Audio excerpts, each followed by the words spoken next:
शुरू करते हैं। हम धौंस से या धमकी से डरने वाले नहीं हैं। जब हम अंग्रेजों से नहीं डरे तो इन सब लोगों से क्या डरेंगे, उनके जो आगे के लोग हैं।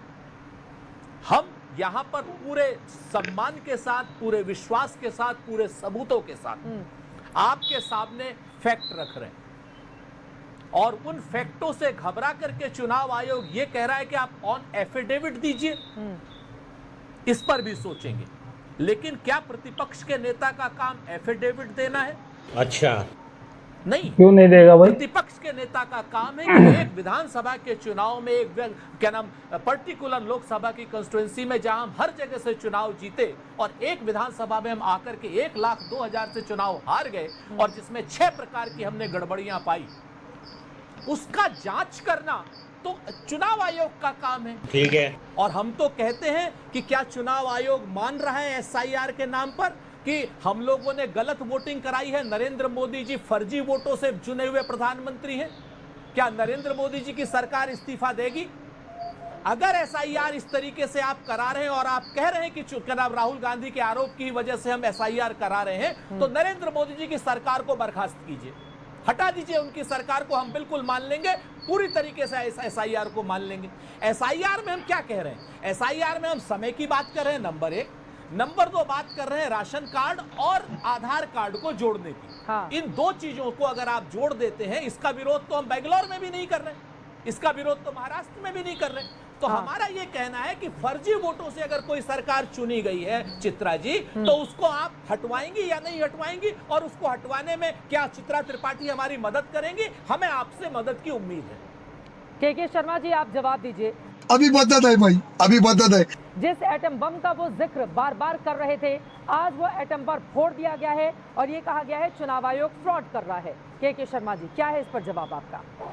देखिए चित्रा जी, बहुत स्पष्ट है कि जो इस पूरा जो प्रेस कॉन्फ्रेंस है, इसमें जो तकनीकी पक्ष राहुल गांधी जी ने रखने की कोशिश की है, उसका जवाब तो चुनाव आयोग देगा। लेकिन इसका जो राजनीतिक पक्ष है और जो प्रोपोगंडा और झूठ फैलाना चाहते हैं राहुल गांधी, उसका जवाब मैं जरूर आपको दूंगा। टेक्निकल जो है वोटर लिस्ट में क्या है कैसे, उसका जवाब तो उनको देना है, ये तो क्लियर है।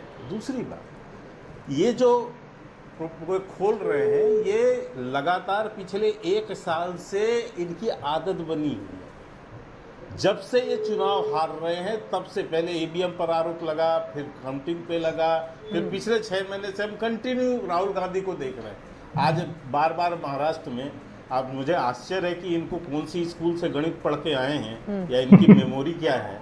कभी ये कहते हैं 1 करोड़ वोट, कभी कहते हैं 74 लाख वोट, आज कह रहे हैं 40 लाख वोट महाराष्ट्र में।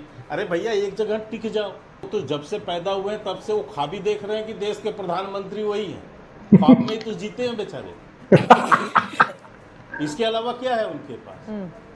मुझे समझ नहीं आता कि नमस्कार दोस्तों, मैं हूं सुनील और आप देख रहे हैं क्विक रिएक्शंस। क्विक रिएक्शंस में आप सबका एक बार फिर से स्वागत है। आज का वीडियो होगा डिबेट, जबरदस्त डिबेट राहुल गांधी के प्रवक्ता संजय रागी और बीजेपी के प्रवक्ता के बीच में। बीजेपी के प्रवक्ता ने ऐसा ठोक दिया है कि लोग ऊपर और 20 साल या 40 साल तक नहीं आ पाएंगे। किस हवाले से है वीडियो इसी हवाले से है कि बोल रहे हैं राहुल गांधी ने कुछ ऐसा दिखा दिया है कि क्या होता है, फर्जी वोटर्स के लिस्ट जारी कर दिए हैं और इलेक्शन कमीशन से मांग कर रहा है कि मोदी ने फर्जी वोटरों से इलेक्शन जीत लिया है। चलिए इसी हवाले से वीडियो है, देखते हैं, मजा लेते हैं वीडियो का। जिसको जमीनी हकीकत की समझ नहीं है, जिनको जनता के बीच की जो है समझ नहीं है, वो व्यक्ति केवल ख्वाब देख के ही बातें कर रहे हैं। और इसका मैं उदाहरण भी देता हूं आपको। एक बात तो आपने बिल्कुल सही कहा कि ये यदि ऐसा है, मैं पुनः कह रहा हूं, यदि ऐसा है जैसा राहुल गांधी बता रहे हैं, तब तो एसआईआर कहीं से गलत नहीं। बिल्कुल इनको स्वागत करना चाहिए था। अभी मैं राजपूत जी को सुन रहा था, वो कह रहे साहब हम तो सुप्रीम कोर्ट इसके लिए नहीं गए थे एसआईआर के खिलाफ। क्या प्ली था इनका वहां पर? क्या प्ली था? चित्रा जी आप बता सकती हैं, आपके पास तो सारे रिसर्च है।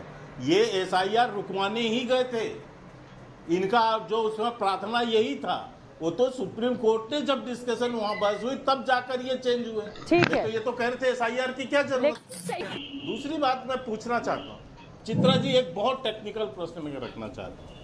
तकनीकी मैंने कहा वो देंगे, लेकिन मैं एक सिंपल सी बात जानता हूँ, इनका कर्नाटका में सरकार कितने साल से है? 3 साल से। बीएलओ किसके होते हैं? बीएलओ राज्य सरकार के ही कर्मचारी होते हैं ना। वहां के जो चुनाव के अधिकारी होते हैं राज्य सरकार के ही होते हैं ना। ये तो कांग्रेस सरकार के अंतर्गत थी, तो काहे को इतना बड़ा धांधली हो गया भैया? आप क्या कर रहे हैं वहां सरकार में बैठ के? राज्य सरकार आपकी है, बीएलओ का विदेश से आएंगे क्या? ये लाखों बीएलओ जो काम करते हैं हाँ। बूथ के ऊपर में, ये तो सामान्य शिक्षक और कर्मचारी हैं। आपकी 3 साल से वहां सरकार चल रही है, और दूसरा आप कह रहे हो कि सरकार को इस्तीफा देना चाहिए।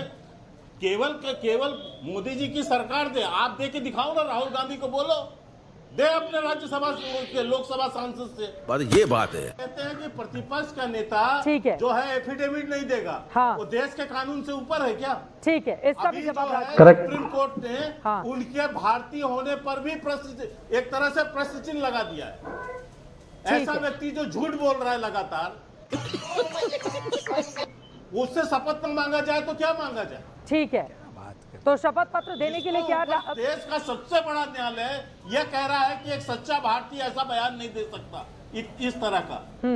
ऐसा झूठ बयान जो है राहुल गांधी ने दिया, ठीक है, अब मैं जिसमें जवाब न्यायालय दे को देती हूँ। संज्ञान लेना पड़ गया है। ठीक है राजपूत जी। देखिए, 2 चीजें बड़ी साफ है। भारतीय जनता पार्टी और उनके साथी लोग विषयांतर करने में माहिर हैं। हम तो कह रहे हैं कि हम देखेंगे, हम कानूनी पक्ष का जगह लेंगे, और एफिडेविट देना होगा तो वो भी देंगे। हमने एफिडेविट के लिए मना तो नहीं किया, लेकिन मैं राहुल गांधी जी की तरफ से अभी तो नहीं कह सकता वो देंगे या कानूनी पक्ष की जानकारी देने के बाद देंगे। नंबर 1।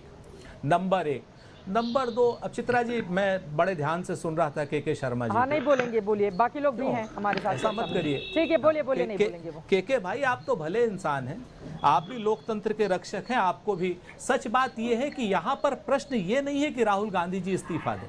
मैं तो कहता हूं नरेंद्र मोदी जी की सरकार इन चुनावों के आरोपों के अनुसार, इन डुप्लीकेट मतदाताओं के आरोपों के अनुसार, एक क्षेत्र में खाली हमने अभी काम किया है, उसके अनुसार फ्रॉड करते हुए आप फ्रॉडुलेंट तरीके से जीते हैं। आप एसआईआर की बात कर रहे हैं। बिहार में मैंने तो आपके आरोप पर कहा कि अगर आप ये कह रहे हैं कि राहुल गांधी के आरोप बेंगलोर के आरोपों के हिसाब से ही ये एसआईआर बिहार में हो रही है, तो मैं कहता हूं आप राहुल गांधी के आरोप मान रहे हैं। तो राहुल गांधी के आरोप मान रहे हैं तो इसका मतलब नरेंद्र मोदी जी की सरकार डुप्लीकेट वोटरों से, इनवैलिड वोटरों से, फेसलेस वोटरों से जीती है। तो नरेंद्र मोदी की सरकार को इस्तीफा दे देना चाहिए। गजब टूबीबाज आदमी। ठीक है, के शर्मा जी, आप जवाब दे दीजिए उनके आरोप मुझे पर। एक जवाब देने दीजिएगा। मैं केवल इतना कहना चाहता हूं, राहुल गांधी के आरोपों की विश्वसनीयता क्या है? चित्रा जी, ये वही राहुल गांधी हैं जिन्होंने चीन को लेकर आरोप लगाए थे हम पर। एक नहीं, 3 क्या बार विषयांतर हो रहा है सुप्रीम कोर्ट से चित्रा जी? अपने झूठ बोलने पर धुतकार और फटकार खा चुके हैं। और कैसे यहाँ तक विषयांतर की सुप्रीम बात कोर्ट कर को रहे हैं? अब कहना हम ये पड़ा चाहते हैं कि हम एक विषयांतर सच्चा पर बात भारतीय करें। ऐसा बात नहीं कर सकता। मेरा ये सीधा कहना है, आप यदि विषयांतर बैठ पर के बात यहाँ करें। पर कुछ भी आरोप लगा दें, ऐसे ही आरोप टीवी पे हम लगाया लोग आज किस पर बात कर रहे हैं? आइए, सुप्रीम कोर्ट पर बात करनी है या वोटर लिस्ट पर बात करनी है? चुनाव आयोग इसीलिए इनसे शपथ पत्र मांग रहा है। 3 बार इनको लेटर लिख के बुलाया अभी चुनाव आयोग ने 1 महीने के अंदर। क्यों नहीं गए राहुल गांधी मिलने के लिए चुनाव आयोग? क्यों अपनी बात कहने के लिए नहीं गए वहां पर? ये इसीलिए क्योंकि इनको देश के चुनाव आयोग को बदनाम करना है, भारत की चुनाव प्रणाली को बदनाम करना है, प्रोपेगेंडा फैलाना है, और एक साजिश और षड्यंत्र ये कांग्रेस पार्टी और विशेषकर राहुल गांधी ने रचा है। ठीक है, और इसी राहुल गांधी नेता विपक्ष है, उनकी ओर से सवाल पूछा जा रहा है, तो ये जिम्मेदारी है चुनाव आयोग पूरी पारदर्शिता को देश के सामने रखे और विपक्ष के भी तमाम सवालों का जवाब दे। संगीत रागी जी। देखिए, मैंने व्यंजना की भाषा का प्रयोग किया। दामाद को आदमी आ जाता है तो घर से निकाला नहीं जाता है। बांग्लादेशी घुसपैठिए आ गए हैं। ये पार्लियामेंट के पटल पर कांग्रेस के होम मिनिस्टर तक ने एक्सेप्ट किया है। इंद्रजीत गुप्ता जैसे सीपीआई के होम मिनिस्टर थे, उन्होंने भी एक्सेप्ट किया है। कांग्रेस पार्टी के मुख्यमंत्री हितेश्वर साकिया ने एक्सेप्ट किया है। मैं इसीलिए उनको कहा कि RMDT एक्ट लाया गया था उनको बचाने के लिए, ये सुप्रीम कोर्ट ने कहा। एक बात। दूसरी बात, जिस प्रकार से कांग्रेस पार्टी अभियान चला रही है, कई बार मुझे शक होता है कि क्या कांग्रेस पार्टी और Rahul Gandhi American deep state के लिए काम कर रहे हैं? अब यही बात है ना, वो कुछ सवाल पूछ लें तो वो अमेरिका डीप स्टेट के लिए काम कर रहे हैं। संगीत रागी जी, मुझे अपनी बात तो करने दीजिए, मुझे अपनी बात कर लेने दीजिए, उसके बाद आप कहिएगा। मैंने ऐसा इसलिए कहा कि हर जगह चुनाव के, पूरी चुनाव आयोग को प्रश्न के घेरे में खड़ा करना जो है वो बताती है कि पूरी चुनाव प्रक्रिया ही हमारी पूरी दुनिया हमारे चुनाव आयोग की प्रशंसा करती है, हमारी चुनाव प्रक्रिया की प्रशंसा करती है। लेकिन राहुल गांधी जब अमेरिका में जाते हैं तो आप कहते हैं कि हमारे डेमोक्रेसी में इंटरवेंशन क्यों नहीं करते हैं? तो अब बांग्लादेश की डेमोक्रेसी में तो इंटरवेंशन हो गया, अमेरिकन डीप स्टेट ने कर दिया। क्या Rahul Gandhi American deep state के लिए काम करके भारत की चुनी हुई सरकार को अपदस्थ करने के लिए और भारत में ही इस प्रकार का तूफान खड़ा करने के लिए तो इस काम नहीं कर रहे हैं? पूरी चुनाव व्यवस्था को प्रश्न चिन्ह के घेरे में ला करके खड़ा करने की क्या कारण है? अब आप एक अलग ही एंगल लेकर आ गए। राहुल गांधी ने ऐसा बोला था, अमेरिका या लंदन में जाके ऐसा कुछ बोला था। मैंने भी बहुत बार सुना है ये वाला। राहुल गांधी ने रिक्वेस्ट किया था कि दूसरे देश लोग भारत के चुनाव में इंटरफियर क्यों नहीं करते और मोदी को हराने में हमारा मदद क्यों नहीं देते। ये बात उन्होंने डायरेक्ट बोला था, हमने भी देखा है। और यही था आज का वीडियो। अच्छा लगा तो प्लीज़ लाइक शेयर और सब्सक्राइब कीजिए। मिलते हैं अगले वाले वीडियो पे। जय श्री राम।